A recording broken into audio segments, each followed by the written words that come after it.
रब्बी शरह सदरी व यस्सिर ली अमरी वहलुल उक़दतम मिन लिसानी यफ़क़हू क़ौली रब्बी ज़िदनी इल्मा रब्बी ज़िदनी इल्मा रब्बी ज़िदनी इल्मा आमीन। अस्सलाम वालेकुम स्टूडेंट्स, क्या हाल है आपके? ठीक है। अच्छा स्टूडेंट्स, कल हम जो टॉपिक लेके चल रहे थे, आज उसी टॉपिक को हम आगे मज़ीद बढ़ाते हैं। कल के जो मैंने आपको लेक्चर्स के जो पेजेस आपको मैंने सेंड किए थे, बुक के पेजेस, उन पेजेस में लास्ट में आपने कुछ इस तरह का ग्राफ बना हुआ था। आप भी कह रहे होंगे कि सर ने इस ग्राफ के बारे में नहीं बताया था, तो मैंने अपनी बात को वहीं दरमियान में छोड़ दिया था। आज हम ज़रा इस चीज़ के बारे में डिस्कस करते हैं, स्टडी करते हैं। अच्छा, इस तरह से है कि स्टूडेंट्स ये देखें, यहाँ पर ये जो आपके पास ग्राफ बना हुआ है, ये ग्राफ क्या है? ये ग्राफ कुछ मज़ीद और दूसरी बातों को एक्सप्लेन नहीं कर रहा, ये बस सिर्फ और सिर्फ आपको बता रहा है कि इसके बारे में, इक्विलिब्रियम स्टेट के बारे में। स्टूडेंट्स, उसी तरह से बेसिकली आपने ये ग्राफ में देखें, एक तरफ है जी रेट ऑफ द रिएक्शन। अब ये रेट ऑफ रिएक्शन कब बढ़ता है, कब कम होता है, इस चीज़ को हम यहाँ पर इस तरफ प्लेस करते हैं, और इधर नीचे की तरफ चलता है आपके पास टाइम। ये टाइम किस तरह से ज़ीरो से आगे की तरफ को चल रहा है, मैं इधर आपको दिखाता चलूँ यहाँ पर इसी टाइम के बारे में। यहाँ पर ये देखें जी, ये है जी ज़ीरो, उसके बाद यहाँ पर आप कर लें 10, यहाँ पे आप कर लें 20, इधर 30, इधर 40, 50, ऐसे ही अप टू सो ऑन। अगर आप चलते जाएं तो जैसे जैसे आपके पास यहाँ पे टाइम इंटरवल बढ़ता चला जाता है, वैसे वैसे आपके पास रेट ऑफ द रिएक्शन भी क्या होता जाएगा, चेंज होता चला जाएगा। आइए जरा देखते हैं, जैसे ये देखें rate of the forward reaction decreases. अब rate of the forward reaction decreases का मतलब क्या है?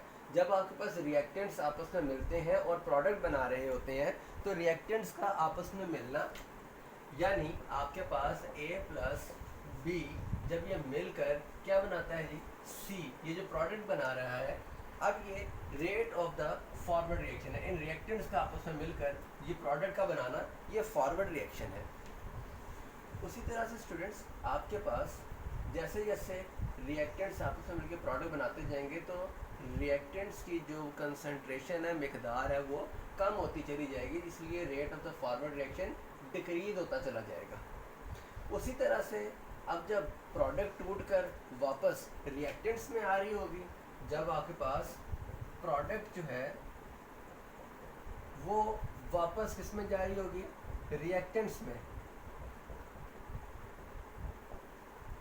तो क्या होगा, जब प्रोडक्ट टूट के वापस रिएक्टेंट्स में जा रही होगी, तो rate of the reverse reaction होगा, और वो आहिस्ता आहिस्ता प्रोडक्ट टूटती चली जाएगी और रिएक्टेंट्स आहिस्ता आहिस्ता दोबारा अपने मिकदार में, अपनी तादाद में, अपनी कंसंट्रेशन में वापस आते जाएंगे, तो वह रिवर्स रिएक्शन होगा, और रिवर्स रिएक्शन इंक्रीज हो रहा होगा।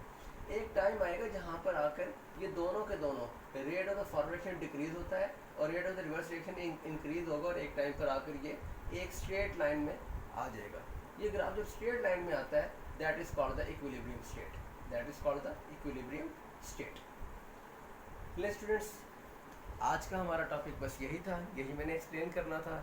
इसके बाद इससे आगे आपके पास एक टेबल बना हुआ है, और वो टेबल है जी macroscopic characteristics of the forward and reverse reaction का। उसमें 3-4 पॉइंट्स दिए हुए हैं रिवर्स एंड फॉरवर्ड रिएक्शन के बारे में, वो आप देखिएगा। उसी तरह से macroscopic characteristics of the dynamic equilibrium, dynamic equilibrium के बारे में आपके पास 5 से 7 लाइनें लिखी हुई हैं। मैक्रोस्कोपिक कैरेक्टर, मैक्रो कहते हैं बहुत बड़े को, तो मैक्रोस्कोपिक कैरेक्टरिस्टिक्स जो बड़े बड़े साइलेंट फीचर्स हैं, वो कैरेक्टर्स क्या होते हैं आपके पास डायनामिक इक्विलिब्रियम के, उसके बारे में लिखा हुआ है।